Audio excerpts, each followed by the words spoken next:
అందరికీ నమస్కారం. నేను మీ ప్రతాప్. అందరూ ఎలా ఉన్నారు? నూతన సంవత్సరం శుభాకాంక్షలు అందరికీ. అండ్ ఈ కొత్త సంవత్సరం మనం ఒక మంచి రెసిపీతో ముందుకు వచ్చేసాను. అదేంటంటే బగారా రైస్ విత్ మసాలా వంకాయ. సో ఇది వచ్చేసి మన తెలంగాణ స్టైల్. ఫస్ట్ రెసిపీ కొత్త సంవత్సరంలో మనం తెలంగాణ రెసిపీతోనే స్టార్ట్ చేస్తున్నాము. రెసిపీ ఎలాగుందో చూసేద్దాము నా స్టైల్లో. సో ముందు నేను ఏం చేశానంటే రైస్ కుక్కర్ తీసుకున్నాను. రైస్ కుక్కర్లో కుక్ చేస్తున్నాను బగారా రైస్. ఒక 2 టేబుల్ స్పూన్ ఆయిల్ వేసుకుని దాంట్లో అలాగే కొంచెం నెయ్యి కూడా వేసుకున్నా. ఇది కూడా వచ్చేసి ఒక 2 to 3 టేబుల్ స్పూన్స్ ఉంటుంది. నెయ్యి కొంచెం కరిగాక ఇందులో నేను ఒక మీడియం సైజు ఆనియన్ వేసుకున్నా. ఆనియన్ అనేది సన్నగా పొడుగ్గా కట్ చేసుకున్నా. చూడండి, దీంట్లోనే పొడుగ్గా కట్ చేసుకున్న 10 to 15 గ్రీన్ చిల్లీస్ వేస్తున్నా. ఈ రెండింటిని మంచిగా ఆయిల్లో ఫ్రై అవ్వాలి.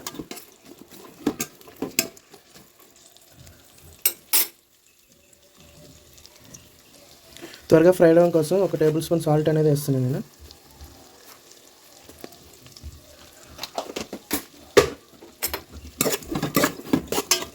సేమ్ ఇదే ప్రాసెస్ మీరు స్టవ్ మీద గిన్నెలో కూడా చేసుకోవచ్చు.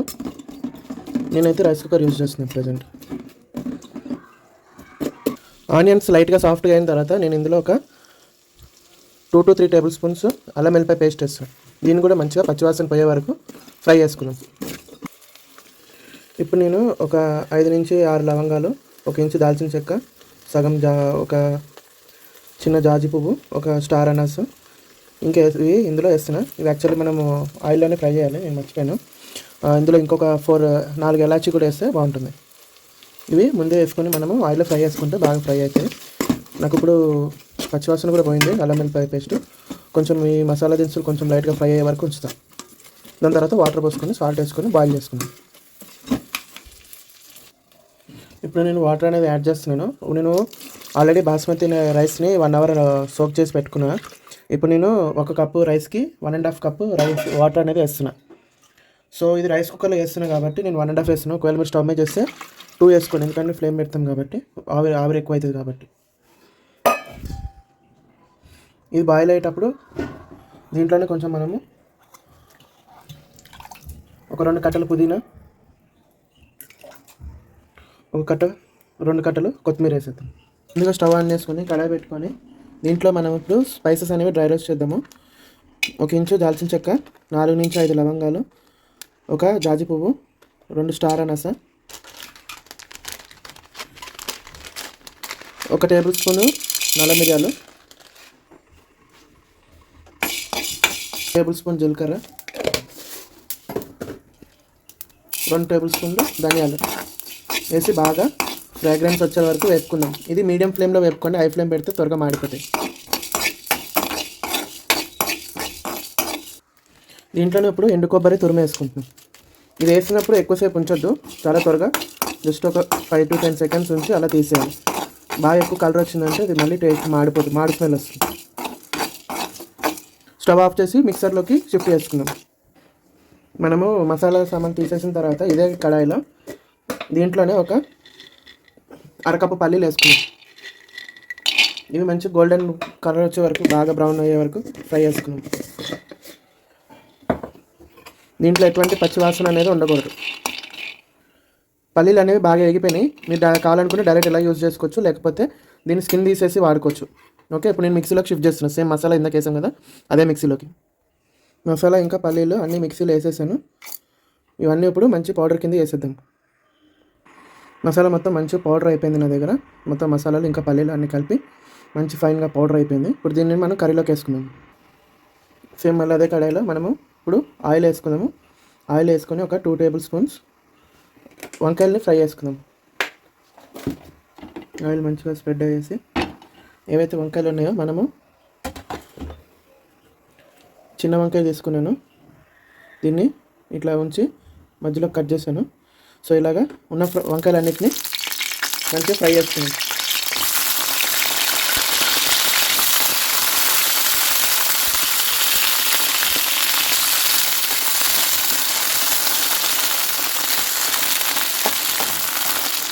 నాకు ఈ వైలెట్ వంకాయలు దొరికినాయి. మీకు ఒకవేళ నల్ల వంకాయలు దొరికితే అవి తీసుకోండి. అవి అయితే ఇంకా బాగుంటాయి, చిన్న నల్ల వంకాయలు.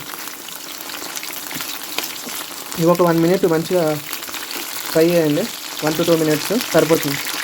వంకాయలు మంచిగా ఫ్రై అయిపోయినాయి. ఇప్పుడు నేను వీటిని ప్లేట్లో తీసేసుకొని నెక్స్ట్ ప్రాసెస్ చూద్దాం. ఇప్పుడు ఆయిల్లో మనము 1.5 టేబుల్ స్పూన్ అల్లం వెల్లిపాయ పేస్ట్ వేసి మంచిగా ఫ్రై చేసుకుందాం. పచ్చివాసన పోయే వరకు ఫ్రై చేద్దాం. అల్లం వెల్లిపాయ పేస్ట్ అనేది మంచిగా ఫ్రై అయిపోయింది. ఇప్పుడు దీంట్లో నేను ఒక 4 టేబుల్ స్పూన్లు కాశ్మీరీ చిల్లీ పౌడర్ వాడుతున్నాను. ఎందుకంటే దానివల్ల కలర్ బాగా వస్తుంది. మీరు నార్మల్ చిల్లీ పౌడర్ వాడినా వాడుకోవచ్చు.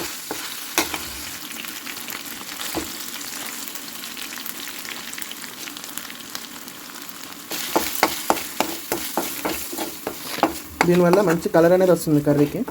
ఇది ఎక్కువ కారం ఉండదు. ఆల్రెడీ మనం మసాలాలు ఎక్కువ వేసాం కాబట్టి నేను దీన్ని బాగా కారంగా చేయాలని అనుకోవట్లేదు. సో దీంట్లో ఇప్పుడు మనము మసాలాలు ఫ్రై పౌడర్ వేసి పెట్టుకున్నాం కదా, అది మొత్తం వేసేసి మంచిగా కలుపుకుందాం.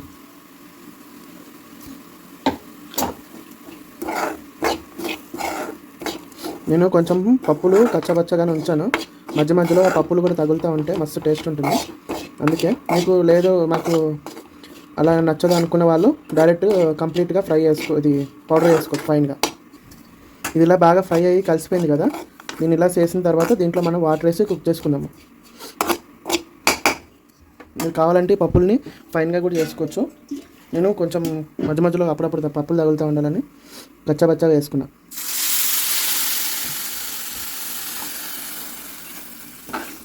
మంచి వాటర్ వేసి దీన్ని మసాలాని కుక్ చేసుకున్నాం. దీంతో పాటు ఒక 1.5 టేబుల్ స్పూన్ సాల్ట్ వేద్దాం. ఇది మంచిగా బాయిల్ అయిన తర్వాత దీంట్లో మనము వంకాయలు వేసి కొంచెం దగ్గరికి అయినాక వంకాయలు వేసి బాయిల్ చేస్తే అయిపోతుంది. బిర్యానీకి మనం పెట్టిన రైస్ అనేది మంచిగా బాయిల్ అయిపోయింది. నేను ఇప్పుడు ఆఫ్ చేశాను. ఇప్పుడు దీంట్లో మనము సోక్ చేసుకున్న రైస్ వేసుకుందాం.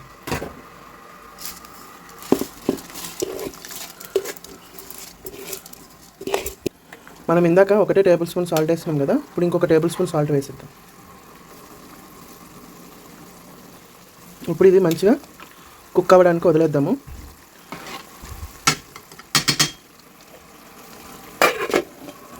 ఇది అనేది మంచిగా బాయిల్ అయిపోయింది.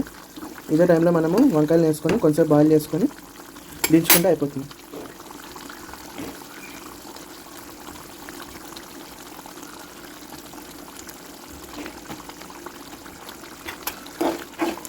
ఇవన్నీ వేసి సిమ్లో పెట్టేసి ఒక 5 మినిట్స్ చూసారు, ఆయిల్ అనేది కొంచెం పైకి తేలుతుంది.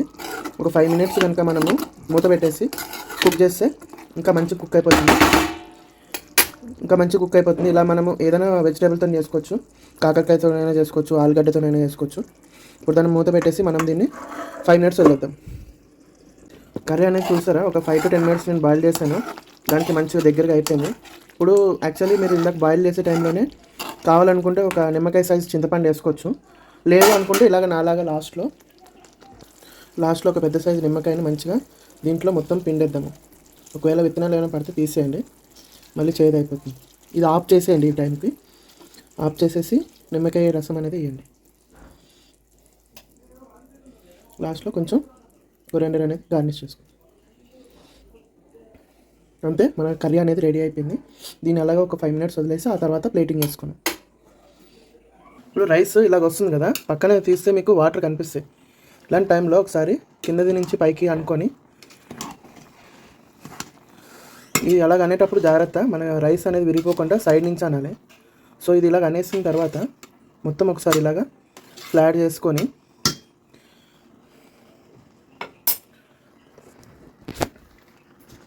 దీంట్లో మనకి వామ్ మోడ్, కుక్ మోడ్ అని ఉంటుంది. వామ్ మోడ్లో పెట్టేసి మూత పెట్టేద్దాం. వామ్ మోడ్లో కనీసం ఒక 15 మినిట్స్ ఉంచాలి.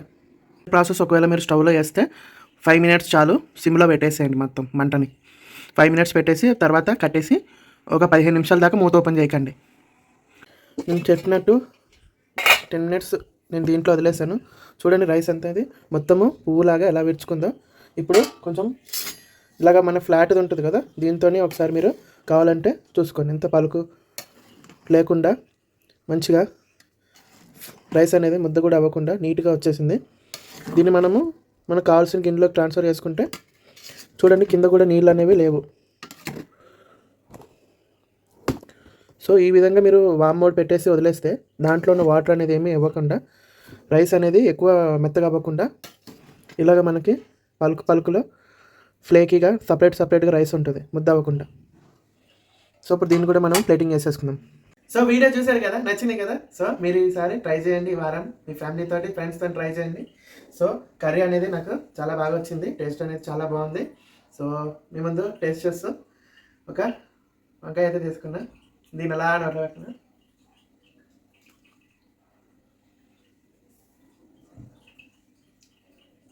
చాలా బాగుంది. దీన్ని ఇంకా కనుక మీరు నల్ల వంకాయలు దొరికితే ఇంకా బాగుంటుంది. రైస్ కూడా చూసేద్దాము. వీడియోలో చూసారు కదా, రైస్ కూడా సపరేట్గా అసలు ముద్ద అవ్వకుండా చాలా పర్ఫెక్ట్గా వచ్చింది.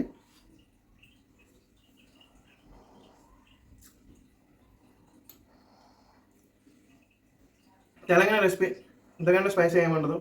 మీరు ట్రై చేయండి, మీ ఫ్యామిలీకి వీకెండ్లో తినిపియండి. వీడియో నచ్చినట్లయితే లైక్ చేయండి, షేర్ చేయండి, సబ్స్క్రైబ్ చేయండి, మీ ఫ్రెండ్స్ ఫ్యామిలీకి షేర్ చేయండి. అండ్ నన్ను సపోర్ట్ చేసిన వాళ్ళు అవుతారు. మళ్ళీ మాది ఒక అద్భుతమైన రెసిపీతో మీ ముందుకు వచ్చేస్తాను. అంతవరకు థ్యాంక్ యూ.